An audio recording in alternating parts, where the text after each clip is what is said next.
बदलापूर नगरपालिका प्रशासनानं अनधिकृत पोस्टर्स आणि बॅनर्स लावणाऱ्यांविरोधात आक्रमक पवित्रा घेतलाय।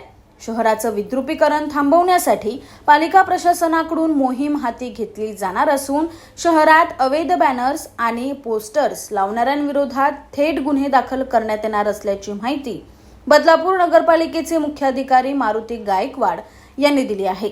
बदलापूर शहरात जागोजागी अवैध बॅनर्स आणि पोस्टर्स लागले आहेत। या पोस्टरबाजांनी नव्याने लावलेल्या सिग्नललाही विळखा घातलाय। ही बाब समोर येताच पालिका प्रशासनानं कारवाईचे आदेश दिले असून संबंधितांवर गुन्हे दाखल करण्याची प्रक्रिया लवकरच सुरू केली जाईल अशी माहिती नगरपालिकेचे मुख्याधिकारी मारुती गायकवाड यांनी दिली आहे। खरं तर पालिकेमार्फत कारवाई चालूच असते, दैनंदिन कारवाई चालू असते। आता मनुष्यबळाचा तुटवडा आहे, मनुष्यबळ पण आता मी वाढवलेलं आहे।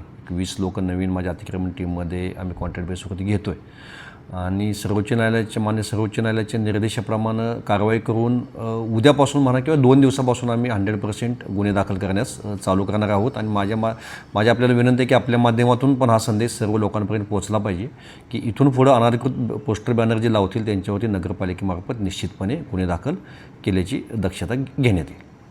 Bureau report, AB fast news, Badlapur.